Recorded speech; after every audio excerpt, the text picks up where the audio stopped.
श्री स्वामी समर्थ. स्वागत आहे तुमचं माझ्या YouTube चॅनल मध्ये. आजचा दिवस तुम्हाला खूप छान सुख समाधानाचा जावो ही स्वामींच्या चरणी प्रार्थना करते आणि आज या नवीन व्हिडिओला सुरुवात करते. तर बघा मित्रमैत्रिणींनो, उद्या आहे 13 मार्च वार गुरुवार आणि या दिवशी आलेली आहे होळी.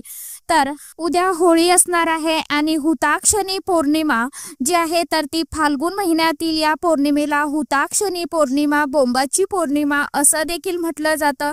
तर बघा, होळी हा जो दिवस असतो तर तो आपल्या हिंदू धर्मामध्ये या दिवसाला अनन्यसाधारण असं महत्त्व असतं. कारण होळीच्या दिवशी आपण आपल्या घरातील जी काय वाईट शक्ती आहे, वाईट बाधा आहे, इडापिडा आहे, नकारात्मक शक्ती आहे तर त्या संपविण्यासाठी, दूर करण्यासाठी आपल्या कुटुंबामध्ये एक सकारात्मकता यावी, आपल्या कुटुंबाची भरभरून प्रगती व्हावी म्हणून आपण या दिवशी काही उपाय सेवा देखील करत असतो आणि त्यामुळे त्या आपण केलेल्या उपायांचा, सेवेचा आपल्याला नक्कीच फायदा होत असतो.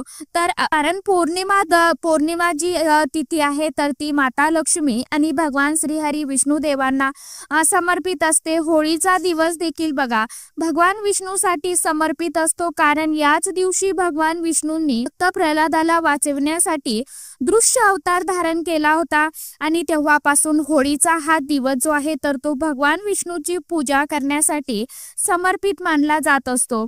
या दिवशी अनेक मोठ्या प्रमाणामध्ये तंत्र मंत्र साधना देखील केल्या जातात. होळीची रात्र ही खास तंत्र मंत्र आणि साधना करण्यासाठी प्रामुख्याने ओळखली जाते. कारण जी लोक असतात तर त्यांच्यासाठी खूप ही सिद्ध मानली जाते ही रात्र आणि या काळामध्ये म्हणजेच होळीच्या काळामध्ये ते त्यांच्या शक्तीमध्ये वाढ करून घेत असतात. आपण जे काही सर्वसामान्य लोक आहोत तर त्यांना या होळीच्या सणाचा किंवा या पौर्णिमेचा खूप चांगल्या पद्धतीने फायदा होऊ शकतो.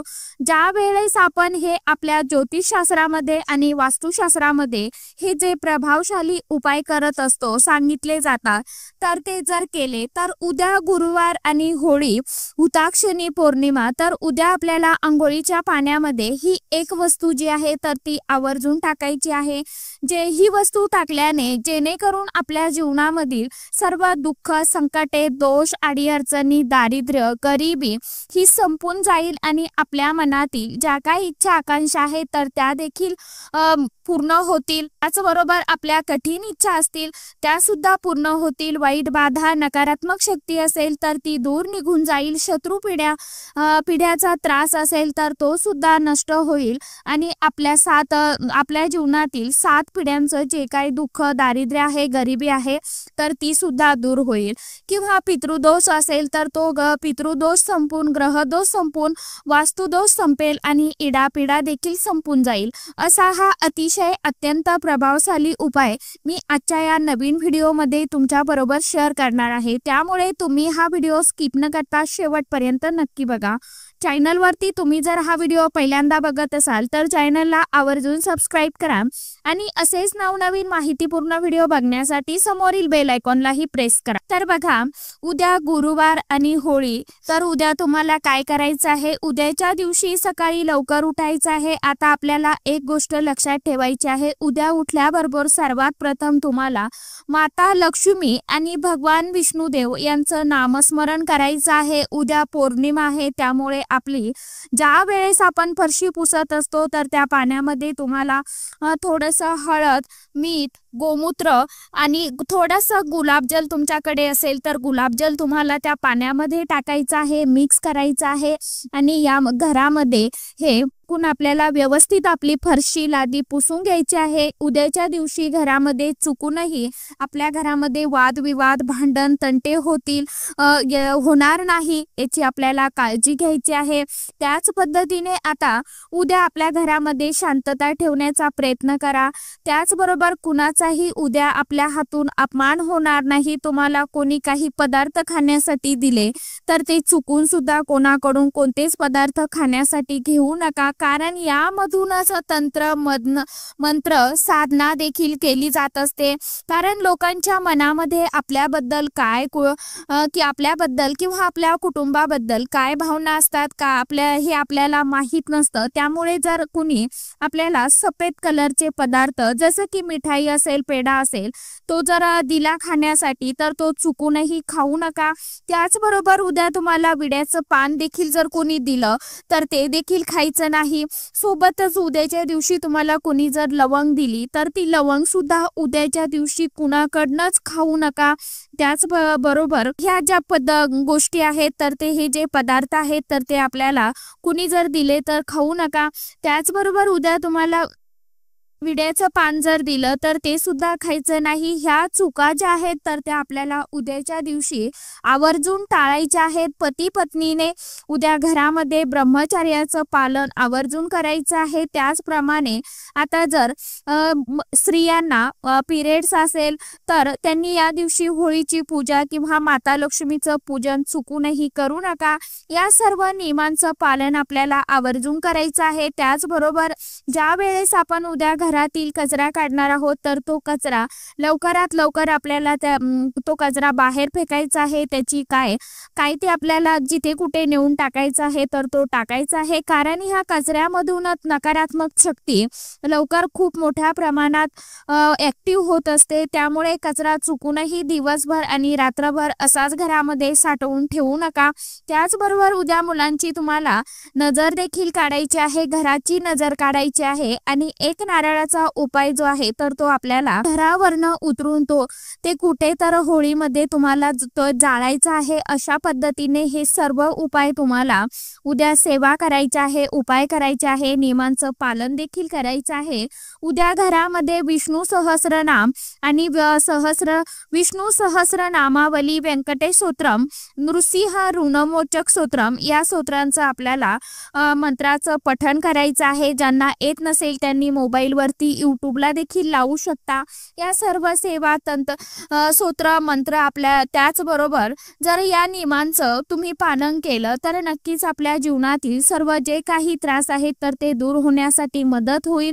तर बघा आता आंघोळीच्या पाण्यामध्ये अशा कोणत्या वस्तू आपल्याला टाकायच्या आहे की जेणेकरून आपल्या आयुष्यातील जी काही संकटे आहे, दुःख आहे तर ती दूर होईल आणि आपल्या मनातील सर्व इच्छा आकांक्षा त्या पूर्ण होतील। कारण आपल्या हिंदू धर्मामध्ये आंघोळीला खास करून विशेष असं अनन्यसाधारण महत्त्व दिलं जातं। ज्या वेळेस पौर्णिमा तिथी असते त्यावेळेस अमावस्या तिथी असते, काही पवित्र तिथी असतात, त्या पवित्र तिथींना आपल्याला नदीमध्ये आता ह्या धावपळीच्या काळामध्ये सर्वांनाच नदीमध्ये जाणं, नदी तीरावरती स्नान करण्यासाठी किंवा एखाद्या नदीवरती जाणं आपल्याला शक्य नाही। म्हणून पवित्र नदी असतात, गंगा, गोदावरी ह्या ज्या पवित्र नद्या आहेत तर त्या नदीमध्ये स्नान करण्यासाठी अनन्यसाधारण असं महत्त्व दिलं जातं। परंतु आत्ताची जी काळ वेळ आहे तर ही खूप बदललेली आहे। आपण सगळेच खूप म्हणजे कामामध्ये व्यस्त असतो, आपल्याला वेळ मिळत नाही। त्यासाठी आपल्याला टाइम कुणाकडेही नसतो की आपण नदीपर्यंत जावं आणि तिथे आंघोळ करावी। त्यामुळे आपल्याला वास्तुशास्त्रामध्ये काही जे उपाय सांगितले गेले आहेत तर ते आपण आपल्या घरामध्ये सुद्धा करू शकता आणि ज्यामुळे आपल्या जीवनातील सर्व जे काही दोष आहेत, त्रास आहेत तर ते दूर होत असतात।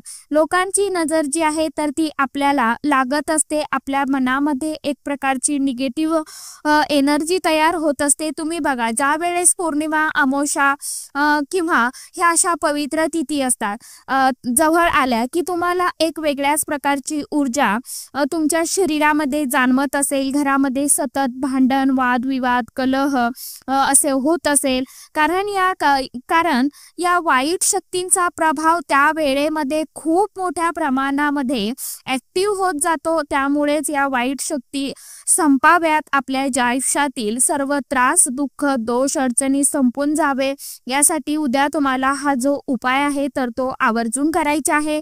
लोकांमध्ये असणारे जे भाव आहेत तर ते आपण टाळू शकत नाही, परंतु त्यांची नजर जी आपल्याला लागलेली आहे तर ती आपण नक्कीच उतारू शकतो, कमी करू शकतो। त्यामुळे तो उपाय करत असतो। आता सेवा करत असताना ती पूर्ण करत असतो सेवा करत असताना ती पूर्ण विश्वासाने आणि श्रद्धेने जर आपण केली तर त्या सेवेचं उपायाचं नक्कीच आपल्याला फळ मिळत असतं, त्याचे लाभ मिळत असतात. उद्या काय करायचं आहे, सकाळी लवकर उठायचं आहे, मग भगवान विष्णुदेव आणि माता लक्ष्मीचं नामस्मरण तुम्हाला करायचं आहे. आंघोळीसाठी जायचं आहे. आंघोळीला गेल्यानंतर तुम्ही ज्यावेळी गरम पाणी कोणतंही आंघोळीचं पाणी घेऊ शकता. आता सकाळी तुम्हाला 7 वाजायच्या अगोदर हा उपाय जो आहे तर तो करायचा आहे. अगदी तुम्ही ब्रह्ममुहूर्तावरती करा किंवा ज्यांना आता थोडा लेट होईल उद्याच्या दिवशी आंघोळ करणं त्यांनी केला तरी देखील चालणार आहे. घरातल्यांनी सर्वांनी उद्याच्या दिवशी आपल्याला लहान मुलं असतील मुली असतील त्यांनी सर्वांनी हा उपाय जो आहे तर तो करायचा आहे. आता तुम्हाला जर ब्रह्ममुहूर्तावर उठून स्नान करणं शक्य असेल तर उत्तम होईल, परंतु प्रत्येकाला ब्रह्ममुहूर्तामध्ये हे करणं शक्य होत नाही. त्यामुळे तुम्ही 7 पर्यंत हा उपाय करा. तर आता काय करायचं आहे, तुम्हाला एक लोटा भरून पाणी घ्यायचं आहे. आता तुम्ही ग्लास भरून घ्या, मग भरून घ्या आणि त्या पाण्यामध्ये तुम्हाला ह्या ज्या काही वस्तू मी तुम्हाला सांगणार आहे तर त्या सर्व वस्तू त्यामध्ये तुम्हाला टाकायच्या आहे. सर्वात पहिली वस्तू म्हणजे तुळशीची पानं, त्यामध्ये तुम्हाला टाकायचे आहे चिमूटभर हळद. त्यानंतर गुलाबाचं अत्तर तुम्हाला टाकायचं आहे. त्यानंतर गुलाबाच्या पाकळ्या आपल्याला आंघोळीच्या पाण्यामध्ये टाकायच्या आहे आणि एक लवंग, एक वेलची, थोडंसं गंगाजल टाकायचं आहे. थोडासा कापूर आपल्याला भीमसेनी कापूर जो आहे तर तो देखील आपल्याला पाण्यामध्ये आंघोळीच्या टाकायचा आहे आणि आपल्याला मिक्स करायचं आहे. आपलं पाणी जे आहे तर हे आता तयार झालेलं आहे. हे पाणी जे आहे तर ते तुम्हाला तुमच्या आंघोळीच्या पाण्यामध्ये थोडं जे आहे तर ते टाकायचं आहे. बाकीचं उरलेलं पाणी घरातील प्रत्येक व्यक्तीच्या आंघोळीच्या पाण्यामध्ये तुम्हाला थोडं सर्वांच्या आंघोळीमध्ये टाकायचं आहे. आणि आंघोळ करत असताना सर्वात प्रथम तुम्हाला हा जो एक मंत्र मी तुम्हाला सांगत आहे तर त्या मंत्राचं पठण करायचं आहे. मंत्राचं पठण करायचं आहे. आता मंत्र तो असा आहे बघा, गंगेचे, यमुनेचे व गोदावरी, नर्मदा, सिंधू, कावेरी जलस्मिन सिंधी कुरु, हा जो मंत्र आहे तर तो तुम्हाला म्हणायचा आहे. ज्यांना मंत्र म्हणणं शक्य नाही त्यांनी हर हर गंगे म्हणा किंवा ओम नमो भगवते वासुदेवाय नम या मंत्राचा पठण करू शकता किंवा ओम नमः शिवाय हा मंत्र म्हटला तरी देखील चालणार आहे. तुम्हाला जो मंत्र सोपा वाटेल, शक्य होईल तो तुम्ही पठण करा. संपूर्ण अंघोळ होईपर्यंत तुम्हाला म्हणत राहायचं आहे किंवा रामकृष्ण हरी म्हटलं तरी देखील चालणार आहे. अशा पद्धतीने तुम्हाला ह्या ज्या वस्तू आहेत तर त्या टाकायच्या आहे आणि त्या पाण्याने तुम्हाला स्नान करायचं आहे. आता सर्वच वस्तू तुमच्याकडे असेल आणि सर्वच वस्तू तुम्ही टाकाव्या असं नाही, फक्त प्रयत्न करा. ज्यांना एखादी वस्तू नाही शक्य झाली त्यांनी नाही टाकली तरी देखील चालणार आहे. चिमूटभर काळे तीळ आपल्याला आंघोळीच्या पाण्यामध्ये उद्याच्या दिवशी टाकायचे आहे.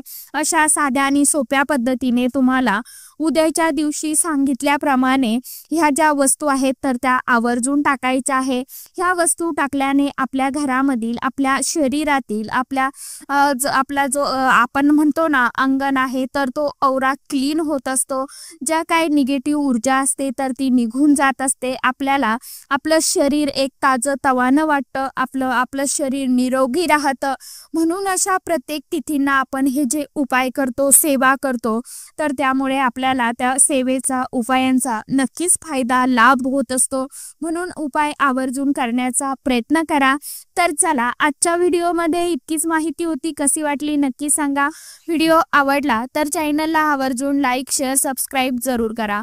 परत भेटूया नवीन माहितीसोबत, नवीन व्हिडिओसोबत. तोपर्यंत सर्व माझ्या यूट्यूब परिवाराला श्री स्वामी समर्थ.